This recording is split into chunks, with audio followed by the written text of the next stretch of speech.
She tied her hair the same way she always did. Tight bun. A few strands left loose near her cheek. That little detail always made me smile, like it gave softness to the strength she carried in her uniform. I watched her from across the table as she scribbled something on a Post-it note. Probably another list. She loved lists. Medications, groceries, her next shift schedule. She lived by order, predictability, control. But that night, something felt off. It wasn't loud. It wasn't obvious. But it was there, in her silence, in the way her eyes didn't really meet mine. Her smile came half-formed. Her lips brushed my cheek, but there was no warmth in it. She grabbed her jacket, her ID badge, and turned toward the door. I'm off for my night shift. I'll be back around 7, she said, like clockwork. But I wasn't clockwork. I was a man standing in his own home, watching his wife leave, and feeling like something had already left long before her steps reached the sidewalk. I stood there in the kitchen, holding the mug she left behind, still warm, but I wasn't. Something in the air had shifted.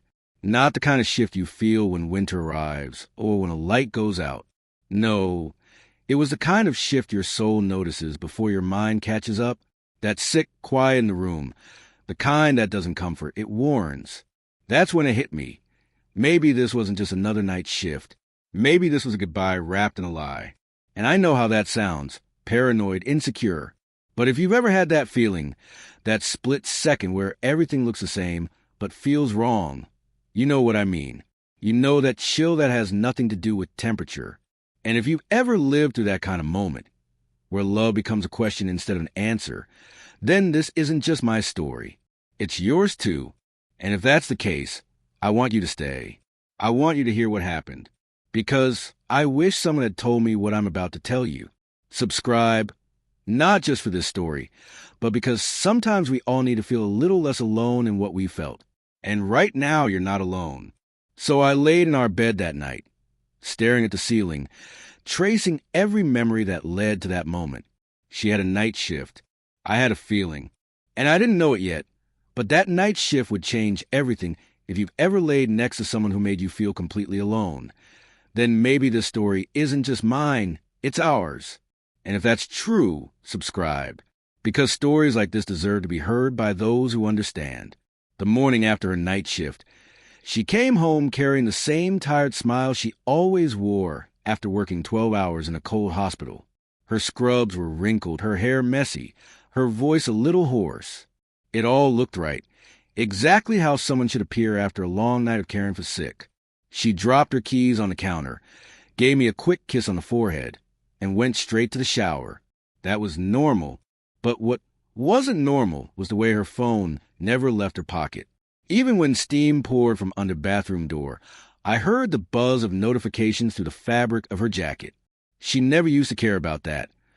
Her phone was always tossed on the kitchen counter or left on the nightstand. But now, it was as if it had become a part of her, an extension of something she was hiding, something she needed to protect. And that wasn't just paranoia talking. It was weeks of noticing little changes piling up in quiet corners, like how she laughed more at messages I never saw, or how she'd suddenly stop typing when I walked into the room, or how she once told me the hospital had a new data security policy that required all staff to delete patient messages after each shift. That sounded reasonable at first, until I remembered she was a floor nurse, not a doctor handling confidential lab results. And even if she was, why would she delete every text, every photo, every single thread? One night, curiosity got the best of me. While she was in the shower, I picked up her phone. It was locked, of course. It always had been, but now she had changed the code. I didn't even try to guess. I just stared at the black screen in my hand, like it was some kind of silent wall between us. And then I did something I never thought I would. I checked our old messages on my phone. All gone. Every chat. Every photo she'd sent me. Vanished. As if we'd never even talked. And it was in that moment, standing in my own living room, with the sound of water running in the background and the scent of her lavender shampoo in the air, that I realized something wasn't just missing. It had been erased. Not forgotten. Not misplaced. Erased. You don't delete conversations with someone you love, unless you're trying to make room for someone else. Unless the space those words used to fill has been claimed by another voice, another set of promises whispered in secret. And I wanted to be wrong. God, I wanted to be wrong. I wanted to believe that maybe her storage was full, that maybe she was cleaning her phone, that maybe I was just overthinking things because I missed her and couldn't say it out loud without sounding weak. But even the strongest men know when something doesn't add up. Even the most faithful husbands feel the weight of silence when the woman they love starts talking less and locking more. That's when I stopped asking questions. Not because I didn't want answers, but because I knew the answers were already hiding in plain sight.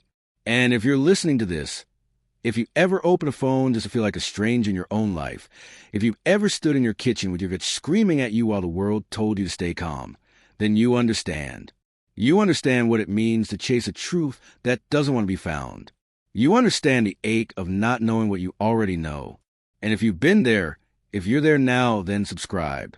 Not for me, but for every man who's loved fully and still lost. For every person who's ever questioned their own worth because someone else decided to lie behind a lock screen. This story is for you too. I put her phone back exactly where it was. I walked back to the living room. She stepped out of the shower a few minutes later, hair dripping, skin glowing. She smiled, kissed me on the lips, and said, "Thanks for letting me rest. I really needed that." I nodded. I didn't ask anything. I didn't say a word, because by then I knew that sometimes silence says everything. And sometimes the things we don't say hurt more than the truths we can't unhear. She sat beside me on the couch. We watched TV like we always did. But something inside me had shifted, because now I was no longer the husband she saw. I had become the mirror she didn't want to face. I don't care about algorithms. I care about the people listening to this who are bleeding silently like I did. If you've ever held back tears just to protect someone who didn't protect you, subscribe. You don't have to do this alone anymore. It was a Friday night when it finally happened. I remember the time exactly, 10:52 p.m. I was lying on our couch, lights dimmed, TV playing some mindless show I wasn't even watching. My fingers were scrolling through old photos of us, our wedding day, our trip to the mountains, her graduation in that white nurse uniform, holding up her certificate like it was a trophy. I stared at her smile in that photo. It used to be my home. But lately, even her smile felt like a stranger. My phone buzzed. One message. No text. Just a photo. And the sender was blocked. That alone should have told me to delete it and move on. But curiosity, no, not curiosity. That quiet, aching instinct made me open it. And there it was. Her, my wife, my nurse wife, standing beside a man I didn't recognize. It wasn't a selfie. It wasn't posed. It was taken from a distance. She was in her hospital scrubs, but not inside the hospital. No, she was in the back parking lot, where staff members sometimes go to smoke or talk privately. Her hair was down. That was the first thing that hit me. She always kept her hair tied back on shift. Always. But in that photo, it was down, messy, natural. She was laughing. The kind of laugh she hadn't shared with me in months. The kind that lives in moments of comfort, of safety, of connection. And next to her, the man had his hand resting lightly on her lower back.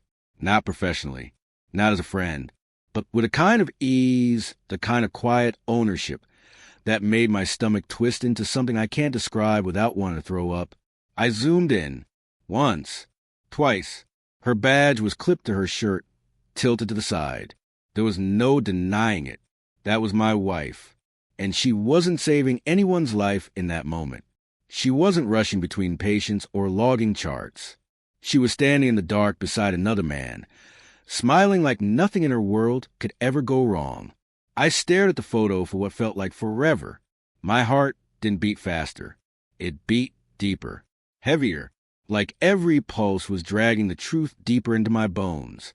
I didn't cry. I didn't scream. I didn't even blink. Because when the moment you feared finally arrives, the only thing left is stillness. Pure, cold stillness. I sent the photo to my own email, then deleted the message. I didn't know who had sent it. Maybe someone trying to warn me. Maybe someone trying to hurt me. Maybe someone who simply wanted the lie to end. And in a way, I was grateful, because suspicion is a prison. But confirmation is a funeral. You grieve it. You bury the version of her you loved. And then you walk alone out of the graveyard of your own marriage. I laid back down, clutching my phone like it had just become a weapon that didn't hurt her, but shattered me. And if you've ever received a photo like that, if you've ever felt the floor vanish under your feet while you were still standing, if you've ever seen the truth in pixels and wish you hadn't, then you know what I felt that night. And if this is familiar to you, if you've been through this kind of heartbreak, the kind that doesn't make headlines but wrecks lives in silence, then I'm asking you to subscribe. Not because this is a story worth hearing, but because maybe somewhere in this mess, you'll feel seen. Maybe you've never told anyone what you found at 11 p.m. Maybe you're still hiding the picture, still pretending things are fine. But you don't have to lie to yourself here. Not in this space. Here, we bleed honestly. So I didn't call her. I didn't text. I just laid there. And every tick of the clock after 11 p.m. felt like a countdown to something I could never undo. She was out there, laughing, touching, lying. And I was here, frozen, grieving, breaking, and still hoping I was wrong. That's the part one hate the most, even after the proof, even after the photo. Some part of me wanted her to walk through that door, kiss me on the cheek, and say, "It was just a misunderstanding." That's what love does to us. It builds homes in our chests, then lets the people we trust the most burn them down and still hands them the lighter. The man in the photo didn't look like a threat at first. He wasn't towering or arrogant. He wasn't the type to steal another man's wife in a movie scene. But I recognized him. Not immediately, not with panic, but slowly, like dust settling on a memory you didn't know was still alive. His name was Evan. Dr. Evan Lewis. I remember the first time she mentioned him, months ago. She had just come home from work, threw her shoes off like always, and said, "We got a new attending on the floor today. Young guy. Seems kind of quiet, but smart." That was it. One line, one moment, one brushstroke in the painting that was now unraveling in front of me. Over the next few weeks, his name came up again, never often, never suspiciously. Just enough to live in the background. Just enough to feel harmless. Evan taught us a faster way to insert a central line. She said once, while pouring coffee, "Dr. Lewis covered for me so I could eat." She added another day, while fixing her hair before work. And like a fool, I listened. I smiled. I nodded. Because I believed that if she had something to hide, she would hide it better. But the truth is, she didn't need to hide anything. Because I trusted her blindly. And that kind of trust, that deep, sacred, unconditional kind of trust, is the most dangerous thing to give to someone who no longer deserves it. I started piecing things together like a puzzle I never agreed to solve. The nights she stayed longer without explanation. The sudden love for early shifts. The way her energy changed after work, not tired, but lifted, light, like someone who was carrying something beautiful in secret. And the more I remembered, the more the weight in my chest grew. Because this man, this Evan, wasn't just a colleague. He had become part of her world. A world I was no longer invited into. And here's what haunts me. I never once suspected her. Not because I was naive, but because when you truly love someone, you don't look for cracks. You protect them. You build walls around them. And then you wake up one day and realize the person you built the walls for has been slipping out the back door all along. I looked up Evan's profile on the hospital website. Clean cut, Harvard trained. Smiling in his photo like he'd never broken anything in his life. But he had. He broke me. And maybe he didn't even know. Maybe to him it was just another connection. Another workplace affair. Another escape from routine. But to me, he was a man who took something sacred and made it disposable. And I couldn't stop thinking, was it just one night? Was it emotional? Was it physical? How long had this been going on? And worse, did she love him? Because the truth is, betrayal isn't always in the act. Sometimes it's in the intention. Sometimes it's in the way they think of someone else while you're standing right in front of them. Sometimes it's in the silence between conversations, the way they stop asking how your day was. And that kind of betrayal, emotional, invisible, corrosive, is a slow death. You don't feel all at once. It eats you from the inside out. If you're still with me, if this story feels like more than just words, if you've ever tried to make sense of the face behind the lie, I want to ask something simple. Subscribe. Not because I want numbers, but because maybe, just maybe, someone out there needs to hear this tonight. Maybe someone else is staring at a photo, searching for a name, a face, a reason, and maybe they're questioning their worth the same way I did. You are not the broken one. You are not the fool. You are not weak for loving fully. And you are not alone. I closed the hospital site. I turned off my phone. And for the first time in days, I sat in the dark, not searching, not guessing, not imagining, just breathing, just existing in the raw, ugly truth that my wife, my nurse, the woman I planned to grow old with, had become a stranger I didn't recognize anymore. And the man beside her? He wasn't wearing a mask. I was the one pretending everything was fine. I was the one smiling through the pain, hoping that love was enough. But love, real love, doesn't live in shadows. And it never needs to be proven by a photo taken at 11 p.m. There are moments in life where every cell in your body begs for a reaction, where your throat tightens, your fists clench, your chest burns with the kind of pressure that only truth can ignite. And yet you do nothing, not because you're afraid, not because you're weak, but because some truths are too heavy to carry in words. I didn't confront her that night. I didn't call. I didn't scream. I didn't send the photo back and demand answers. I just sat in silence, alone, in a house built on love that had silently collapsed without a sound. I could have driven to the hospital. I could have waited for her in the parking lot. I could have asked her to look me in the eyes and tell me that what I saw wasn't what I thought it was. But deep down, I already knew what she'd say. Or worse, what she wouldn't.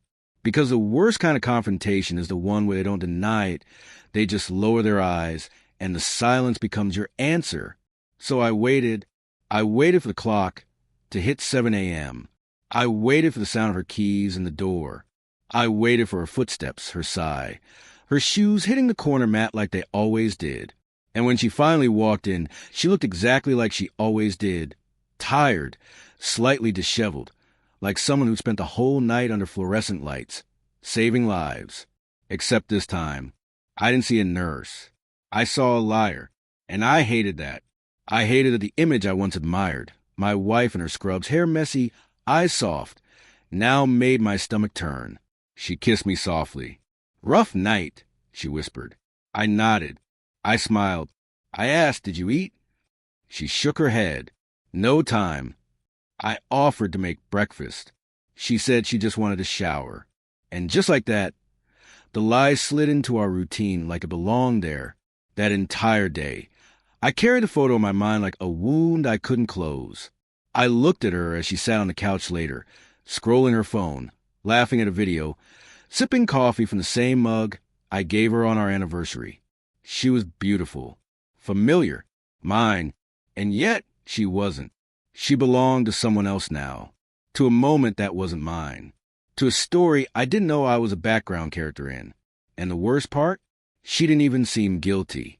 Not nervous, not distant, just normal, like nothing had changed. But everything had. And I think that's what broke me the most. Not the betrayal itself, but the ease with which she continued her life, while mine was unraveling in slow motion. I kept thinking, how many other days had been like this? How many times had she come home from someone else's arms and kissed me like I was enough? How many times had I looked into eyes that were already looking elsewhere? I had so many chances to confront her. During dinner, before bed, while folding laundry. I could have asked, "Who is he?" I could have said, "I know." But I didn't. I swallowed every word, every question, every scream that wanted to crawl out of my throat, because part of me wasn't ready to hear the answers, and the other part already had them.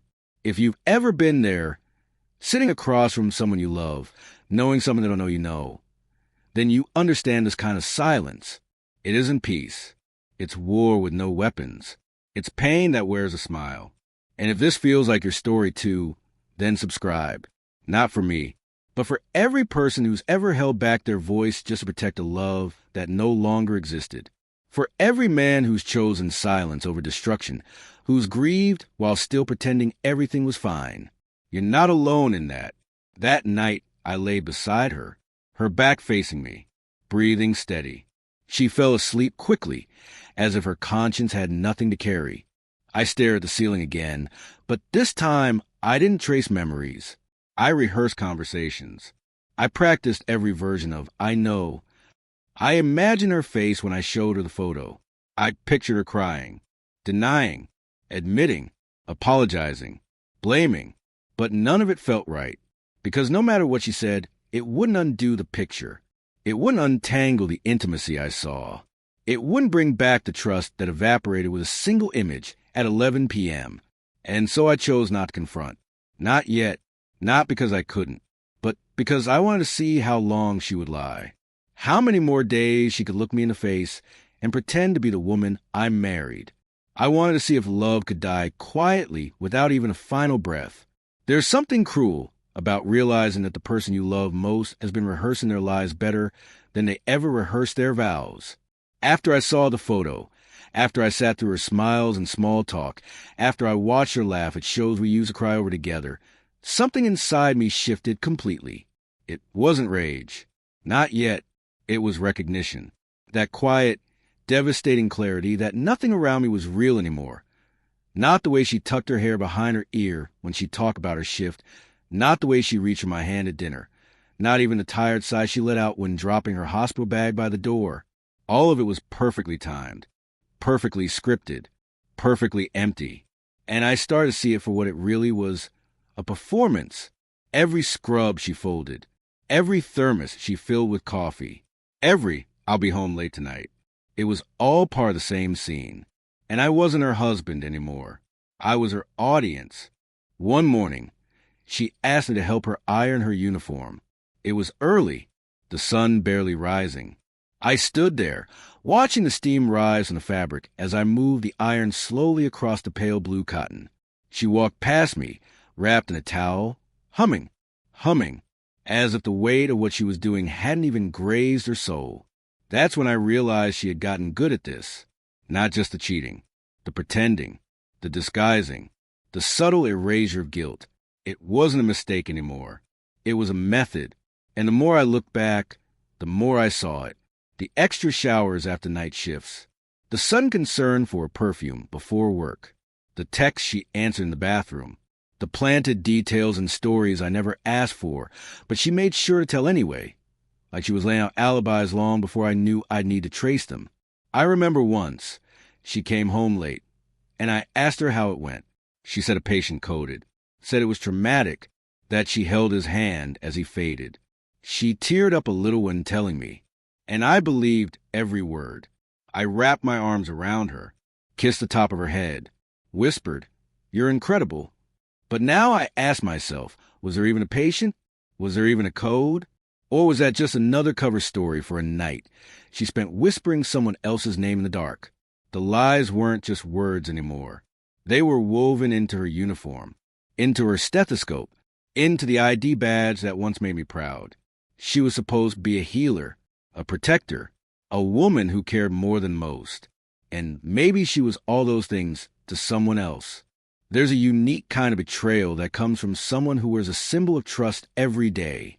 The nurse's uniform is supposed to represent compassion, duty, integrity. But on her, it had become camouflage, a shield that made her untouchable. Who would ever question a woman who spends her nights saving lives? Who would doubt someone who smells like antiseptic and exhaustion at 7 a.m.? I did. Finally. But by then, I wasn't just questioning her. I was questioning everything. My memories, my instincts, my self-worth. Because when you realize you've been lied to over and over and smiled through it, you start to wonder what part of you made it so easy. Was I too soft? Too trusting? Too blind? If you've ever sat in silence next to someone who's lying through their teeth with straight face, if you've ever ironed a uniform that didn't deserve to be worn, if you've ever told yourself, it's probably nothing, while your chest screamed the opposite, then this story is yours too. And I want to say something you might not hear anywhere else. I see you. I hear you. You're not crazy. You're not dramatic. You're not weak for noticing patterns no one else sees. If this has been your life, or if it still is, subscribe. Not for sympathy, not for numbers, but because people like us walk through this kind of pain quietly, and we shouldn't have to walk alone. That night, she slipped into bed beside me like nothing had changed, but everything had. She said goodnight, rolled over, and just before falling asleep, she whispered, "Thanks for being patient with me." I stared at the ceiling again, but I didn't cry. I didn't react. Because when someone thanks you for your patience while feeding you a lie, that's when you know. You were never her husband. You were her covered, if to sound like your life. Stop pretending you're fine. Stop hiding it like I did. Subscribe, not for me, but for every person who thought they were crazy, until the truth finally shattered them. You're safe here. We see you. It wasn't planned. There was no speech rehearsed. No big dramatic moment. I hadn't decided, until the very second it happened, that I was going to show her the photo. We were sitting on the couch, like we had 100 times before, watching something on TV that neither of us really cared about. Her legs were tucked under a blanket, her head resting slightly toward the armrest. She looked tired, peaceful, pretending. I looked over at her, not in anger, not in anticipation, just looked, really looked. And I saw the woman I had once loved with every part of me sitting there like nothing had changed, when in fact everything had.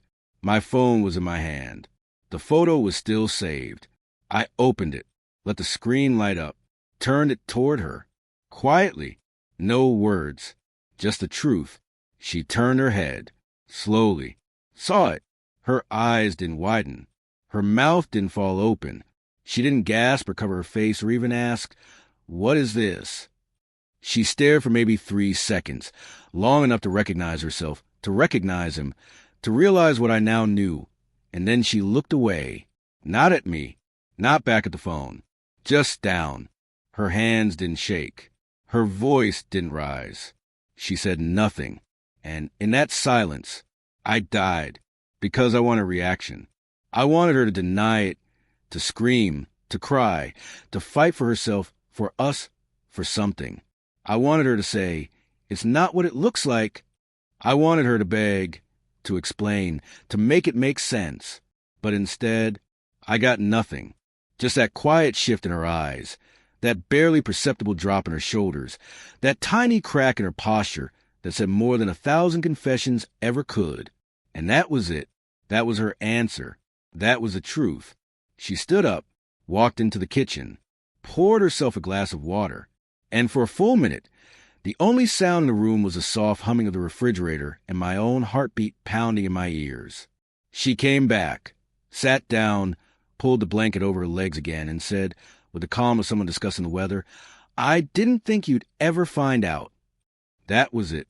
No apology, no story, no justification, just that single line. And it hit me harder than if she'd screamed, "I never loved you." Because in that moment, I realized that what we had wasn't something she destroyed in a fit of passion. It was something she let rot quietly, slowly, like a wound she refused to treat. And I was the only one still believing it could heal. I didn't yell. I didn't break anything. I didn't call her names. I just sat there, holding the photo in my hand, realizing it wasn't the image that hurt me. It was the silence that followed. It was knowing that while I was lying awake wondering what went wrong, she was memorizing another man's laugh. While I was ironing her uniform, she was untucking it for someone else. While I was planning a future, she was erasing our past one decision at a time. She didn't say anything else that night. She didn't try to explain. She didn't cry. And I didn't ask. Because what do you ask someone who looked you in the eye and didn't flinch when the truth stared back? What do you say to someone who has already left, even though they're still sitting beside you? If you've ever experienced this kind of silence, the kind that echoes louder than screams, that punches harder than fists, then I don't need to explain how it feels. But if you haven't, let me tell you, it's not just heartbreaking, it's soul-breaking. It makes you question everything about who you are, what you gave, and why it wasn't enough. And if you're here, listening to this, if this story mirrors something you've buried, something you survived, or are still stuck inside, subscribe.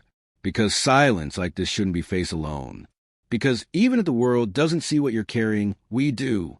I do. That night, I slept on the edge of the bed, fully clothed, facing the wall. She laid beside me, breathing softly, already dreaming of a life that didn't include me. And I kept asking myself one question, over and over again, not why did she do it, not who is he to her, but the one question that haunts anyone who's ever been quietly replaced. When did I stop being enough? I woke up before her.